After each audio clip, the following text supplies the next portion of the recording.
உங்கள் favourite TV ஷோக்களை இனி miss பண்ண தேவையில்லை. ZEE5 இல் முற்றிலும் இலவசமாக காணுங்கள். இங்கேயும் எப்பொழுதும். வீரா வீரா வீரா நில்ல, ஒரு நிமிஷம் நான் சொல்றது கேள. ஒதுங்கி போறேன்னு தெரியுதுல, எதுக்கு திரும்ப திரும்ப வந்து பேசுற?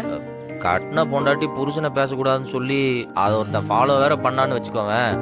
ஊருக்குள்ள எந்த புருஷன் பொண்டாட்டியோட சிரிச்சு பேசி சந்தோஷமா வாழ முடியும்? சரி முறைக்காத. நான் ஒன்னுங்கிட்ட ஆசையா பேச வரல. வேற என்ன பிரச்சனை உனக்கு இப்ப? ஹலோ, இது அபிஷியல் டாக் தான். கடையில சூரத்துல இருந்து 2 லோடு வர வேண்டியிருந்துச்சுல்ல, அது வந்துருச்சா? முதல்ல அதுக்கு பேலன்ஸ் ஷீட் போட்டியா? கடை சம்பந்தமா பேசணும்னு சொல்லிட்டு சும்மா ஒரு பேச்சு ஸ்டார்ட் பண்ற? இல்லையே, கரெக்டா கண்டுபிடிச்சிட்டாலே. நம்பினவங்களோட நம்பிக்கையை ஈஸியா உடைச்சிட்டு ஒண்ணுமே நடக்காத மாதிரி இப்ப உன்னால கேஷுவலா இருக்க முடியுது? நான் தப்பே பண்ணலடி. உனக்கு அது பழக்கமாயிருச்சுலப்பா, அதனால உனக்கு தப்பா தெரியாது. தப்பு பண்ணிட்டு குற்ற உணர்ச்சியே இல்ல. சரி, இப்ப நீ பேசினதுல நான் ஹர்ட் ஆயிட்டேன், போதுமா? முதல்ல கேட்டதுக்கு பதில் சொல்லு. கடை விஷயத்தெல்லாம் கடை ஆளுங்களை கூப்பிட்டு என்கிட்ட பேச சொல்லு. அவங்க கிட்ட நான் தெளிவா சொல்லிடுறேன். நீ என்கிட்ட பேசணும்னு அவசியம் கிடையாது. இரு, கடை ஆளுங்கன்னா நானும் கடையில தானே வேலை செய்யறேன். அப்ப நானும் கடை ஆள் தான். என்கிட்ட பதில் சொல்லு.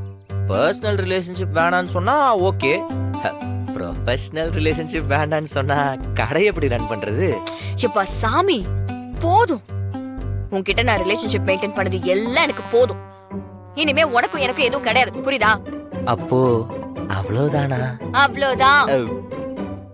சும்மா சொல்லுவா.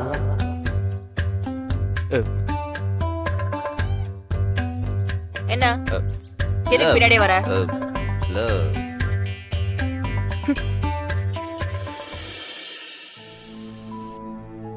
கடவுளே, என் வாழ்க்கையில இப்பதான் வீரா கொஞ்சம் கொஞ்சமா இறங்கி வர்ற மாதிரி உள்ளுக்குள்ள தோணிட்டு இருந்துச்சு. அதுக்கும் எண்டு காடு போட்டியே. பழையபடி முறுக்கிட்டு திரியிறா. இவ எப்ப என்ன புரிஞ்சுக்கிட்டு மனசு மாறி என்கிட்ட பேசி அதுக்கு இன்னும் 100 எபிசோடு ஆகும் போலயே.